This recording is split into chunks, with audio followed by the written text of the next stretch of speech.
Unfortunately, volunteers tend to think about donor walls as this, really important strategy for raising money. And there are times when donor walls are appropriate, right? I mean, big institutions that have a lot of permanence, where you're trying to build a certain culture of philanthropy, maybe even with your students, it can be helpful to really expose them to thoughts about philanthropy and its importance in your institution, so that 20 years later, they're your new major gift donors, and even out of college, that there may be people that want to give. So there are times when a donor wall that's visible can have an impact. But here's where it doesn't make sense. If I have an organization and I have a headquarters or a building, and my donors are rarely there, why would I build a donor wall? They're not going to see it. There's this wall here that I see as an employee, but none of my donors ever see. Don't build a donor wall for that, right? That isn't helpful. Welcome to the Abundant Vision Fundraising Podcast. Whether you're a seasoned professional or a first-time fundraiser, we have the advice you need to take your next step towards major gift mastery. I'm your host, Tom Dauber, president of Abundant Vision Philanthropic Consulting. Now, I know usually I'll do an interview series with a fundraising master, someone who's a veteran with lots of experience, and I'll break that up into 2 or 3 episodes, and then maybe I'll do one of my own, just to mix things up a little bit. And of course, last week, our 10th episode spectacular, that's exactly what I did. But, I posted something on LinkedIn last week that really got a lot of interest from my followers. And so I wanted to take a minute to talk about it here on the podcast as well.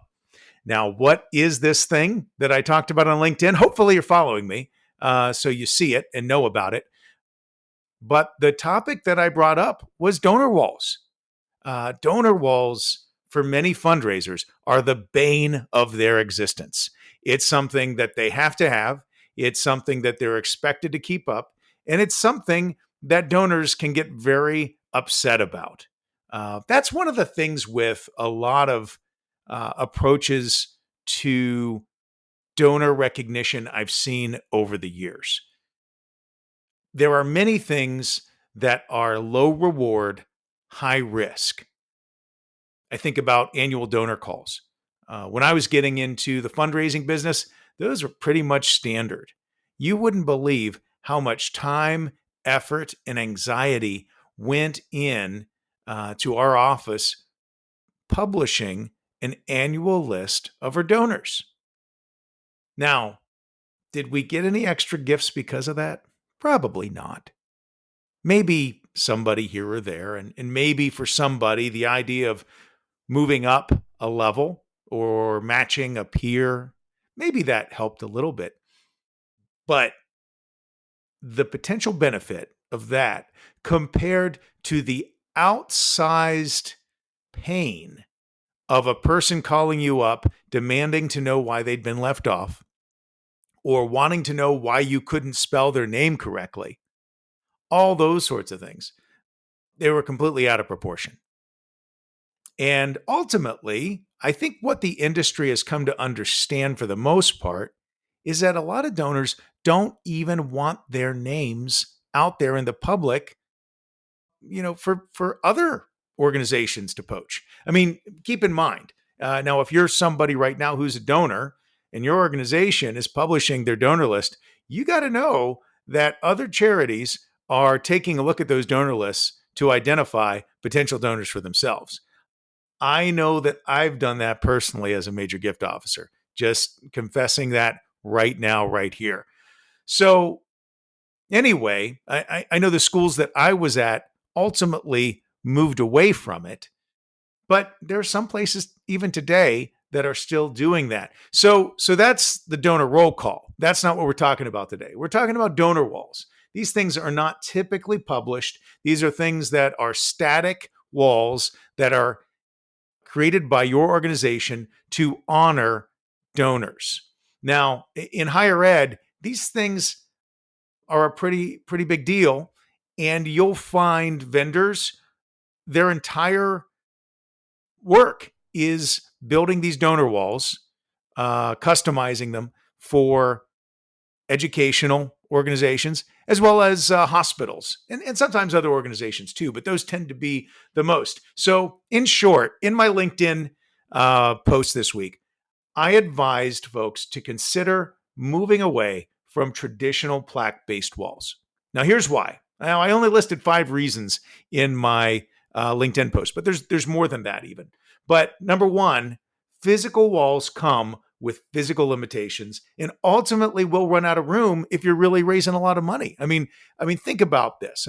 I had a donor wall that I inherited at the dental school I worked at, and they had been chugging along at maybe $1 to $1.5 million a year for a very long time.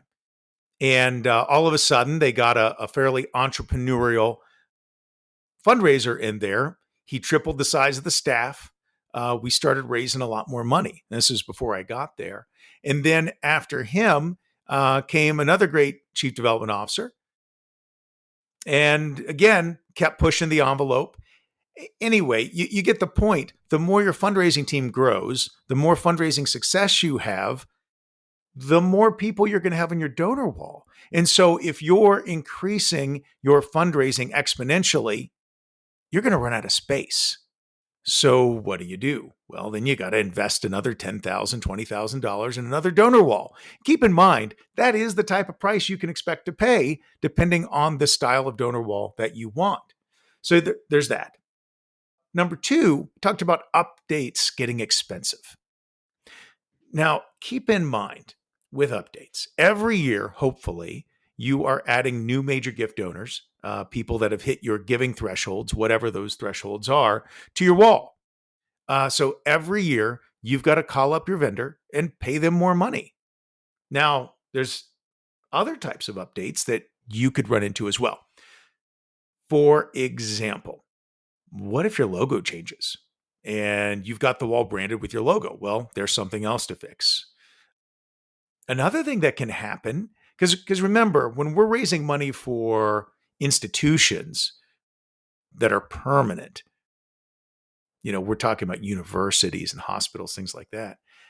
Oftentimes, we're thinking about periods of decades or even more. So the vendor that you were working with in 1970 may not be there in 1990. The person you're working with today in 2024 may not be there in 2044. So what are you going to do if font usage that you've loved, that fits with your brand, is no longer available? So you made the choice to use, some type of font. It's not available. Well, all of a sudden you've got plaques that don't match. And that's just ugly, right? So you've got all these potential different types of updates. Oh, and don't forget, on these walls, which typically are cumulative giving walls. So these are walls that track my giving over the course of my lifetime. Well, let's say I die and leave you a bunch of money, or let's say I just kind of cross the next threshold. You got to buy a new plaque to replace the old one and remove the old one. You might have a hole there, so you got to buy a blank to fit in there. And then you got to order the new plaque to reflect the new level of giving, right? So there's all sorts of things, plus the time and energy that goes into tracking all that, right? And then another thing to consider, unfortunately, volunteers tend to think about donor walls as this, really important strategy for raising money. And there are times when donor walls are appropriate, right? I mean, big institutions that have a lot of permanence, where you're trying to build a certain culture of philanthropy, maybe even with your students. I mean, if we're thinking really long-term about our students, we've got to understand that 20 years from now, they may be donors. And so it can be helpful to really expose them, even indirectly, to thoughts about philanthropy and its importance in your institution, so that 20 years later, they're your new major gift donors, and even out of college, that there may be people that want to give. So there are times when a donor wall that's visible can have an impact. But here's where it doesn't make sense. If I have an organization and I have a headquarters or a building, and my donors are rarely there, why would I build a donor wall? They're not going to see it. There's this wall here that I see as an employee, but none of my donors ever see. Don't build a donor wall for that, right? That isn't helpful. On the flip side, when you're thinking about great ways to recognize people, something to consider is the alignment with the mission of the organization. Sometimes an event can be a great way to recognize. Sometimes, sometimes featuring a donor in a publication can be a great way to recognize. There's a lot of ways to recognize donors. Oftentimes, the best way to recognize a donor is simply to have your leader, your executive director, or maybe one of your program staff that are doing the work actually call the person, tell them what they did, and say thank you. Or sending some live video of the people you're helping receiving that help. So if you're a school, some video from a student event or a classroom, you know, anything like that. We don't have to get caught up in super duper, highly produced, professional video. I mean, what I often say to clients is that, think about yourself as a parent or grandparent. If you're a grandparent and your children send you a shaky, not well produced video of your grandchild taking their first steps, do you care that it's poorly produced, or is your heart just full of joy because you got to share in this important thing in the life of your grandchild, right? That's how you got to be thinking if you are a nonprofit wanting to give meaningful recognition and stewardship to your donors. So those are the top 5 things that I brought up in my LinkedIn post that got a lot of response. Today's episode is brought to you by Abundant Vision Philanthropic Consulting.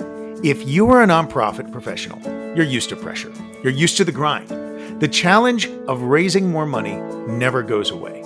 It's easy to get stuck in fundraising ruts. We've always done it this way. We've always done it that way. So we can't change. And this is the best way to do it, right? But if you want to raise more money, you don't want to be limited by organizational traditions. You need to work smarter, not harder. Bringing in an outside perspective is one of the best ways to accomplish this. Now, over the years, I've seen so many fundraising organizations failing to live up to their potential because they aren't making the most of their resources. They are often committed to ineffective fundraising practices or limiting scarcity mindsets. This is why I founded Abundant Vision Philanthropic Consulting, to help nonprofits like yours develop the vision and strategies needed to take their fundraising to the next level.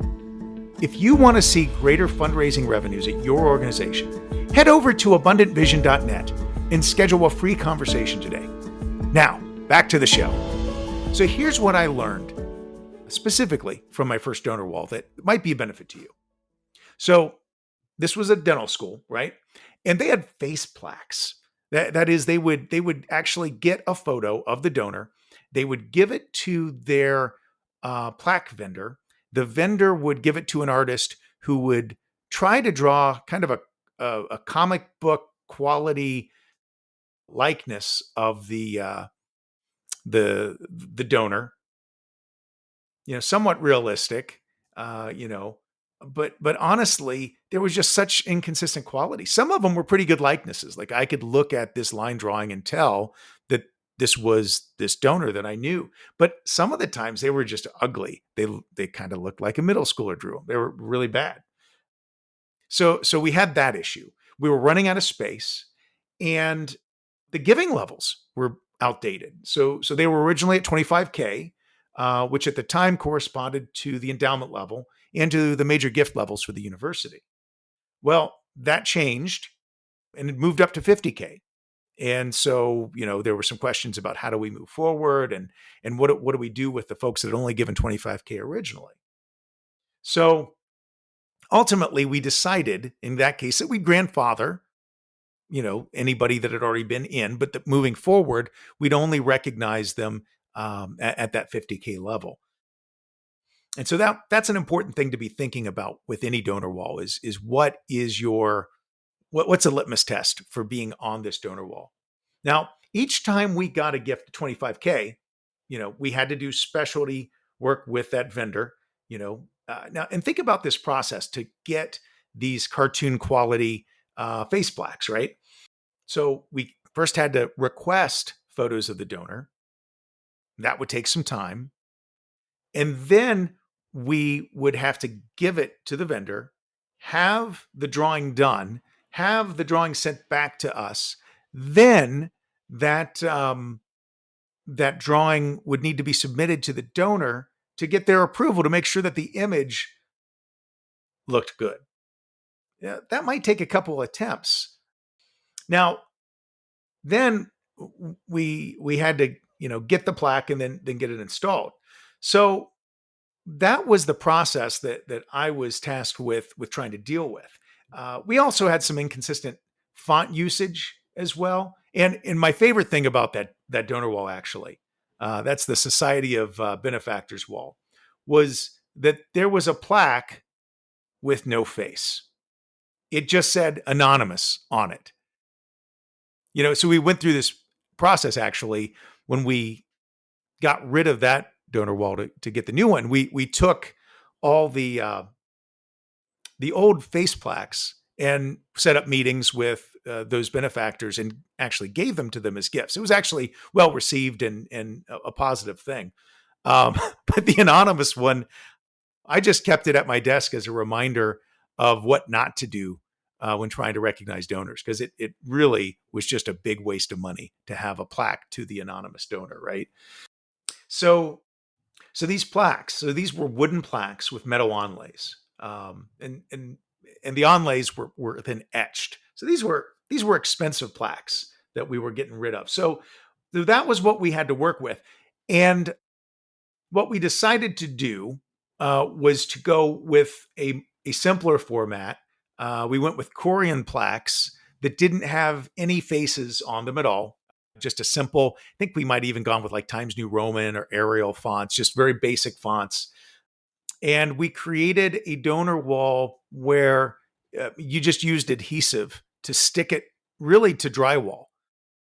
I tried to keep the costs down, and we did pay for some carpentry to be done to kind of build a border, but it was all attached directly to studs on a drywall wall that could be easily repaired or patched if it needed to be.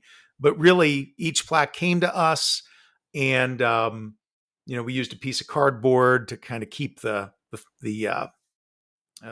distance between the plaques the same. It was about a 1/16 of an inch on either side, and we just stuck it to the wall. It was very easy to manage. Now, keep in mind, it was still a physical wall with physical plaques, and so it had physical limitations. So I did look into a digital donor wall back then. That was maybe 2005, 2006. But at the time, I hadn't quite yet figured out how to do it effectively. And so we didn't do a digital wall. But in 2012, when I went to the pharmacy school, I ran into similar issues. We again had an older wall, hadn't been maintained well. We had donors who should have been upgraded from one giving to the level or one giving level to another, and they hadn't been, or when they had been, their old plaque had been left in the old society. So we had people like repeated multiple times. In one case, we had, divorced couples that were still listed together. And some of them were really important donors to the organization. And so that was kind of awkward. Had to get that fixed. And then there was the matter of pharmaceutical companies. Like corporate recognition can be interesting and different. I mean, you have mergers and acquisitions, like in the dental field. I did see that some, but let me tell you, I was not prepared for the complexity of it in the pharmaceutical world. Because this was an old wall going back decades, and there were tons of mergers, acquisitions, and consolidations all over pharma over a 40-year period or so. So we had situations where one company bought another company. Both of them were on the wall.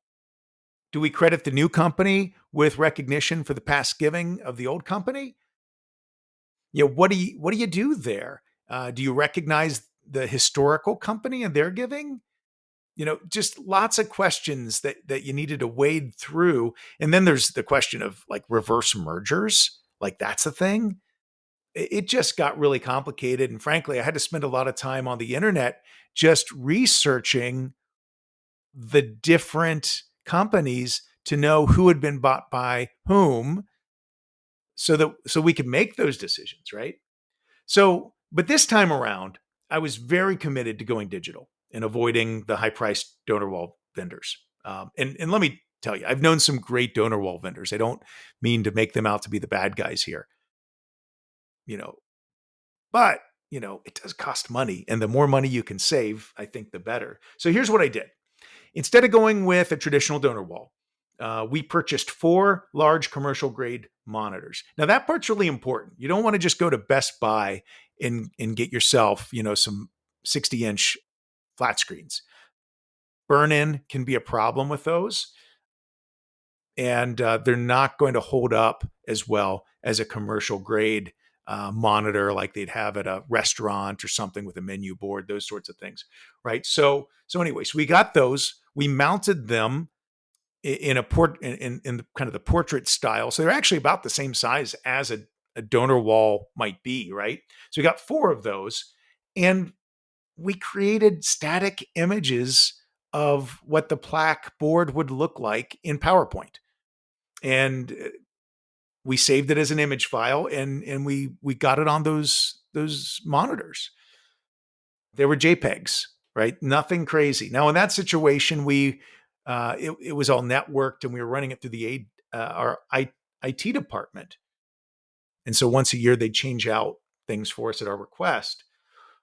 But the thing is you don't have to do it like that. I mean, if you don't have an IT department or a network, or you don't even want to fool with that, you could really just take a thumb drive and stick it into a USB port on the side of the monitor and have that image be displayed all the time. You could do that. The nice thing too is, let's say you're having a special event, maybe in that same space, and you want to mix up the board with maybe some non-static content.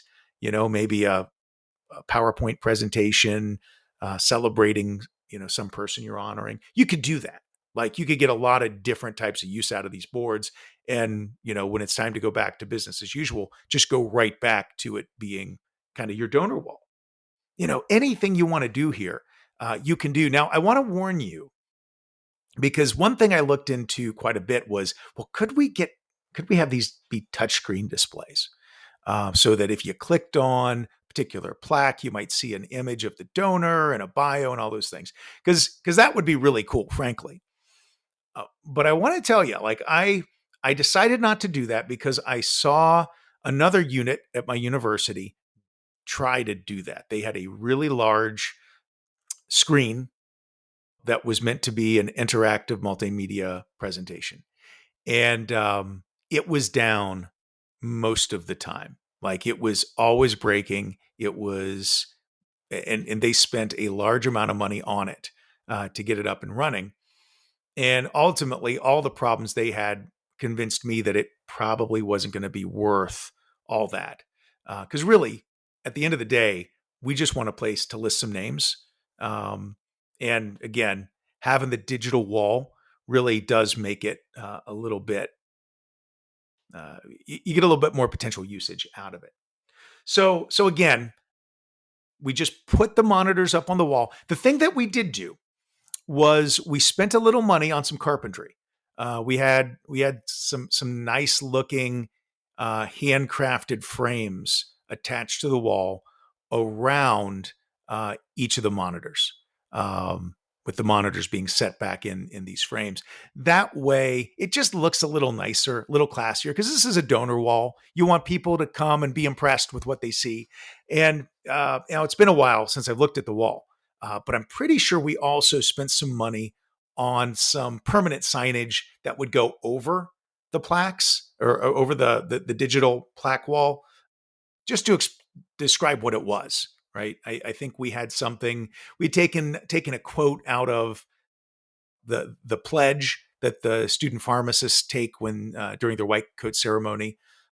And I don't know if we called that a Society of Benefactors wall or what the particular name for the wall was at the time. But anyway, we put that up there so it would be obvious to the students that these are people that were supporting their education historically. Again, just to help kind of reinforce the culture of philanthropy.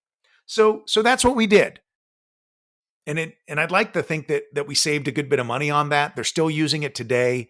And even though it was some money up front, over the long term, I think it's going to pay for itself many times over, in that we never had to, buy plaques again.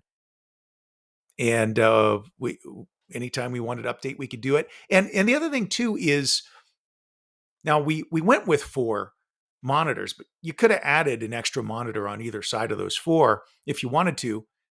But the other nice thing with it is, on the larger giving group in the on the donor wall, the larger donor society with this. When I say larger, I mean the one with more people. If it got to the point where it was maybe just a little bit too big to fit on the screen, you had some options. Like, you could shrink the font just a little bit, or the other thing you could do is actually make it just roll. Make it just scroll down a bit and then start over. So again, you can make a lot more space there, just by a little bit of manipulation of the screens than what you could normally do. So you got options with digital donor walls. That's why I endorse them. That's why I like them. I think they're cheaper in the short term and in the long run. So anyway, that's my story on donor walls. That's my advice on donor walls. I hope it's helpful to you. If you have questions, feel free to check in with me at Thomas Dauber at abundantvision.net. Would love to hear from you. A couple other things to think about too. If you're interested in just having a place to share questions, I do have the AVPC, that's the Abundant Vision Philanthropic Consulting Fundraising Coaching Group, AVPC Fundraising Coaching Group on Facebook. Feel free to join up with us there. And then also, if you want tips, you want some tricks, check me out on LinkedIn. Follow me there. I try to post pretty much daily during the work. As always, I'm your host, Tom Dauber. Thank you for joining me as we journey together toward major gift mastery.